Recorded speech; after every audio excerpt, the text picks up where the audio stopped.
A milkman mixes 20 liters of water with 80 liters of milk. After selling 1/4 of this mixture, he adds water to replenish the quantity that he had sold. What is the current proportion of water to milk? Okay, so pause the video and try to answer. So we have given 20 liters of water. So W for water. So we have 20 liters of water and then 80 liters of milk. So milk, we have 80 liters for a total of, so if you add this, the total is equal to 100 liters.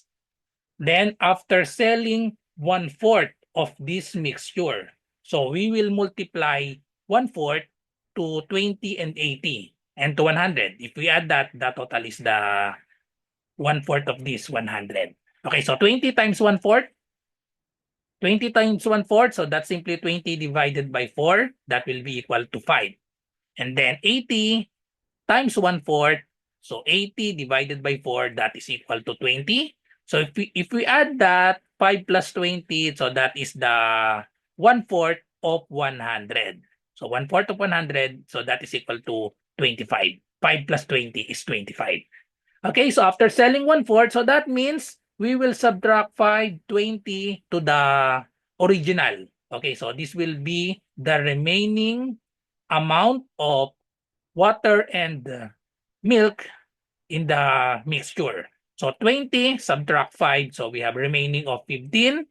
80 minus 20, so we have 60 for a total of 100 minus 25. So total is 75. So he adds water to replenish the quantity that he had sold. Meaning, we're going back to 100 again by adding water. Okay? So 15, so we will add 25. So to make the mixture 100 liters. So 15 plus 25, we have 40, and then milk, we have 60 liters for a total of 100 liters. Okay? So now, the question is what is the current proportion of water to milk? So water to milk, we have 40 liters over 60 liters, and then we can reduce this to lowest term, divide both by 20, the GCF of 40 and 60. 40 divided by 20 is 2, 60 divided by 20 is 3. So 2 over 3, or in this form, 2 is to 3. So the answer is letter A, 2 is to 3.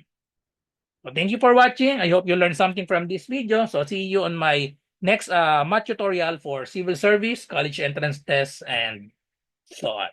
Bye-bye and God bless.